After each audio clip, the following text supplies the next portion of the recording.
Life is uncertain. Death is certain.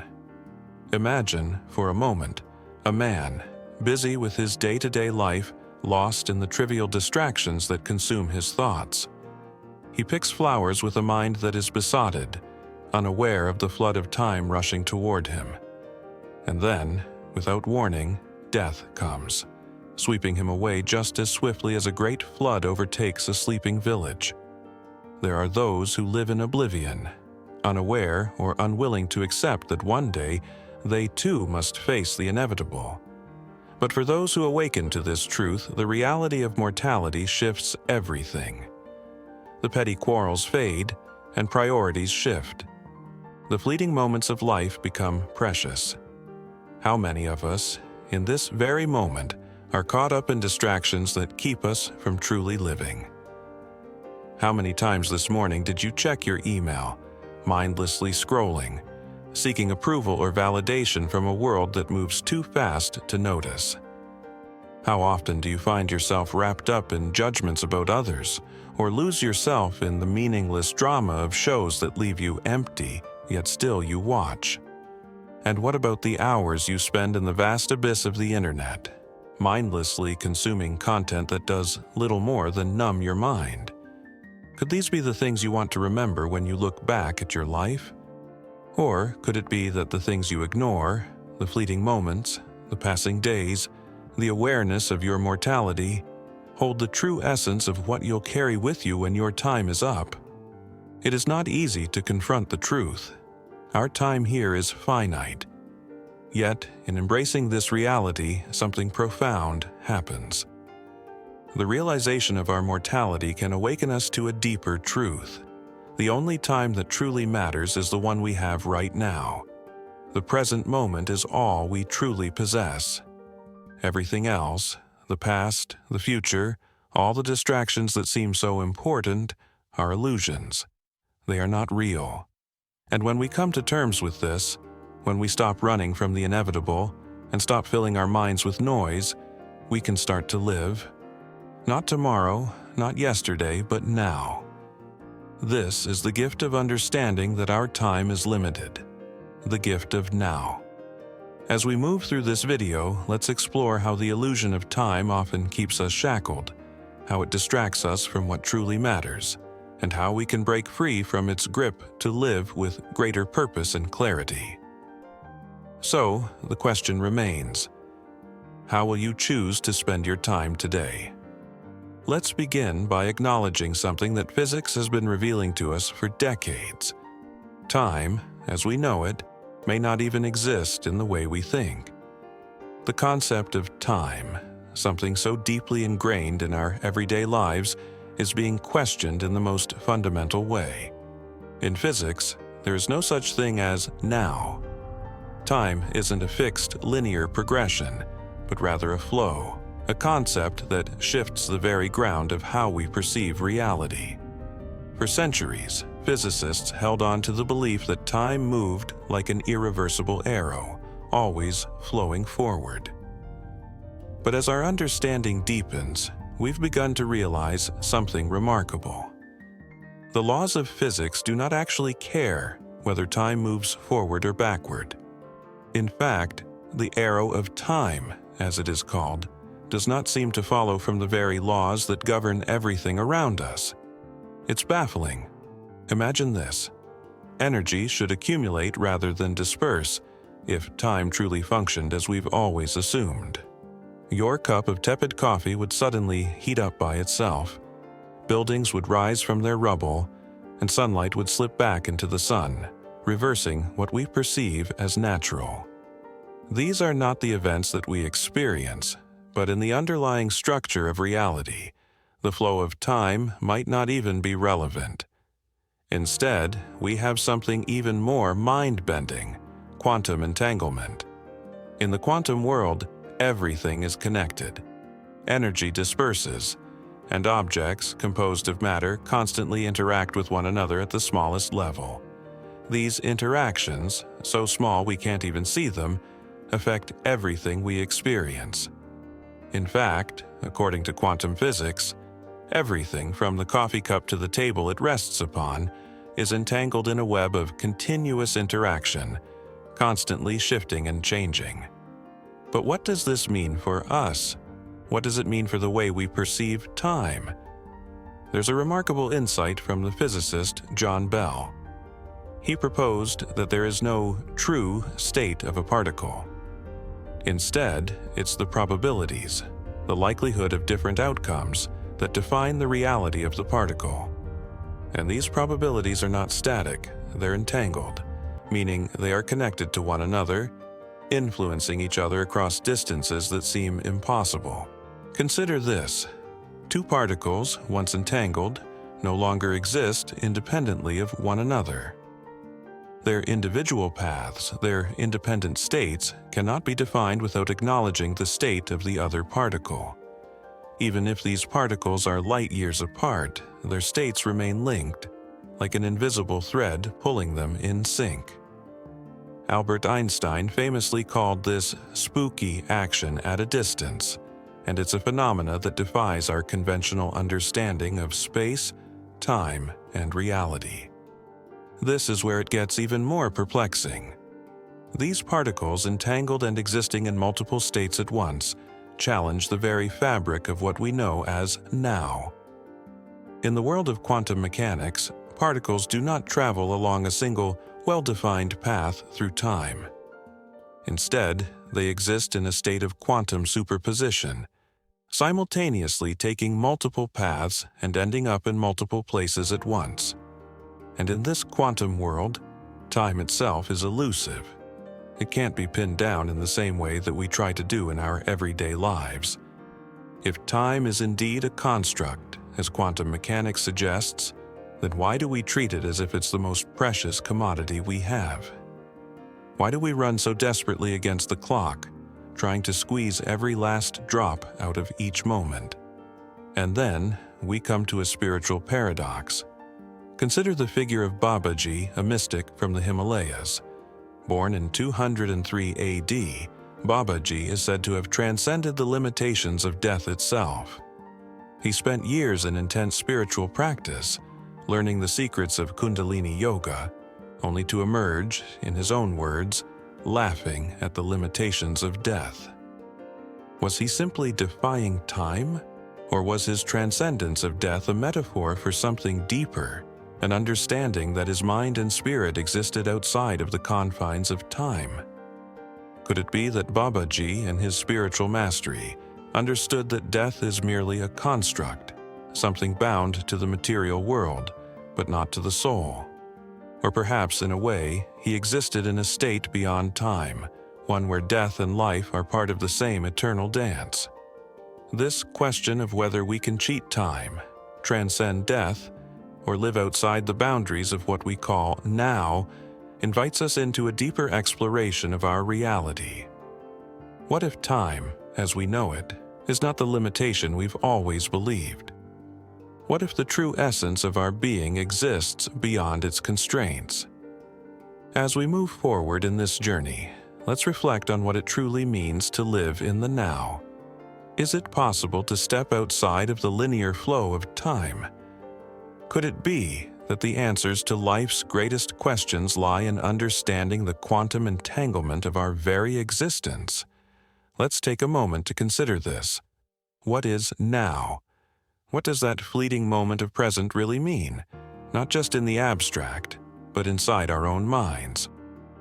The truth is, now isn't even clearly defined when it comes to the workings of our brain. Think of it this way. Time, as we experience it, isn't something simple. The way we process the world doesn't adhere to a singular neat moment. Instead, our perception is like layers of a cake, each one overlapping, with different inputs arriving at different times, creating a consciousness that is complex and constantly shifting. When asked about the nature of consciousness, one thought-provoking perspective suggests that consciousness is not a single, fixed experience. It's a collection of processes, sometimes in conflict, sometimes working in harmony, but never exactly aligned in the way we perceive time. If there were a discrete self, it might not be as interesting as we imagine, because simplicity often lacks the depth that complexity provides. The idea of time in relation to our consciousness gets even more fascinating when we dive into the study of memory. Neuroscientists have discovered that memory storage isn't about discrete, isolated moments or fixed bits of information. Instead, memories are deeply relational, formed through connections between synapses, where one thing is linked to another. For example, touching a hot stove links the sensation of pain to the action of touching, and this relationship becomes embedded in our memory, creating a kind of neural map that isn't just about isolated facts, but experiences that are constantly intertwined with one another. This idea resonates with concepts found in ancient philosophies, which teach that nothing exists in isolation. Everything is interconnected, and reality arises from a web of interdependent causes. This perspective offers us a way to look at time, not as a linear flow, but as a series of interconnected events, memories, and sensations that form the fabric of our consciousness. However, the question remains: where does this leave us in terms of time? More than 300 neural structures have been identified in the brain, but not one has been conclusively shown to determine consciousness. There is no single part of the brain that we can point to and say, this is where our perception of time originates. In fact, the very nature of how we perceive time is still one of the greatest mysteries in neuroscience. Some have explored this very question by considering a bold alternative to how we view time. One theory suggests that instead of viewing time as an explicit, measurable variable, we might look at it as a series of correlations. This theory proposes that what we call time is actually connected to the statistical state of a system. Essentially, time as we experience it is a consequence of how systems are organized, not an inherent property of the universe. Imagine that. Time isn't something that exists as a fundamental force, but rather a byproduct of the interactions and relationships between the things in the universe. Time becomes not a rigid, ticking clock, but a measure of how everything is interconnected, shifting, and evolving. In this sense, time isn't just a linear progression. It's a complex dance of correlations and events that shape our understanding of existence. This challenges everything we thought we knew about time. It asks us to reconsider how we experience the present, how memories form, and how we fit into the flow of life. Time, as it turns out, might not be the constant, fixed entity we've always assumed. Instead, it could be a dynamic, ever-shifting concept, tied not just to the universe but to our very perception and consciousness. So, if time is a product of relationships and interactions, what does that mean for us? Could it be that the present moment, the now, that we grasp so tightly, is not something so easily defined? Could it be that, in understanding the complexity of our brains and our consciousness, we begin to unlock a deeper truth about the nature of reality itself? Let's consider something deeply profound. If everything in the universe is nothing more than movement and relationship, then the only thing that truly exists in this very moment is what we choose to focus on.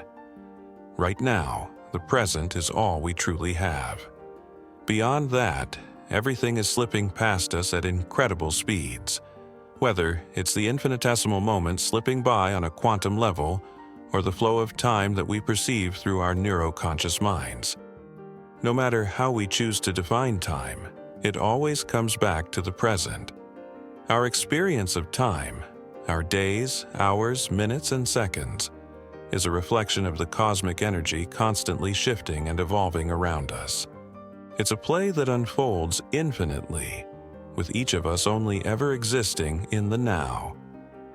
It is in this moment that life unfolds, and this is where we must place our attention. But what about the bigger picture? What about the future? Whether we entertain the idea of an impending apocalypse, or we hold on to the hope that humanity will awaken to a higher state of consciousness, the truth remains. We are all destined to die. It's inevitable, whether it happens through the evolution of our species into something new, something of a higher density, or simply through the natural course of life. Just as countless souls have lived and passed before us, in every age, when death approaches, or even when the awareness of our own mortality hits us, it brings a profound gift. In realizing that we will die, we come face to face with the impermanence of everything around us. But this realization isn't something to fear. It's an invitation to truly live. It's an opportunity to grasp the preciousness of this moment, right here, right now. The Tibetan teachings on death offer us a deep and insightful perspective, reminding us that as we move through the cycles of life, we must stay focused on the path of light and wisdom. In the moment of death, the journey doesn't end, it transforms. The teachings tell us that even in the midst of suffering, even as we face our fears, we are guided by wisdom, by light, and by protectors who help us navigate the uncertain passage from life to whatever comes next. So, with the awareness of our inevitable death, we are given the freedom to live fully in this moment. When we truly understand that there is no escape from old age, sickness, and death, we realize that the most powerful thing we can do is embrace the present. Laugh more, enjoy nature, smile at others, work less, savor the fleeting seconds that pass so quickly. For in this moment we are free. This now is eternal. It happens over and over again, but only if we choose to live in it. So, let's be mindful of how we spend it, for in doing so we unlock the infinite freedom of fully experiencing the life we have. As we reach the end of this journey, we're left with one irrefutable truth. Time, as we know it, is an illusion. The clock ticks, the hours pass, and yet, the only moment we can ever truly inhabit is the one we are in right now. All that exists is the present. All that matters is how we choose to engage with it. We are creatures of movement and relationship, and every moment we breathe is a dance with existence itself. As we reflect on the quantum mysteries of entanglement, the way our brain processes time, and the ever-present reality of life and death, we begin to see time not as a relentless force against us, but as the canvas on which our experiences are painted. The future is a mere projection, and the past, nothing more than a collection of memories. What we have, always, is now. And in this now, we have a choice. We can spend our days worrying, rushing, or waiting for some distant, undefined future. Or, we can choose to fully inhabit each passing second. We can savor the simple moments of connection, the laughter, the joy, and the wonder. We can embrace the fleeting beauty of life, knowing that every minute, every breath is an opportunity to live fully, to live consciously. Death will come, as it does for all, but it is not something to fear. It's simply another part of the eternal dance. And when we live with the awareness of that impermanence, we are liberated. We are free to experience life for what it truly is, an infinite moment unfolding. So, let us live now with presence, with intention, and with gratitude. Time, after all, is not something that is slipping away. It is something we can embrace, cherish, and shape with every choice we make. And in the end, that is the greatest gift of all. Thank you for being here, for this moment, for now.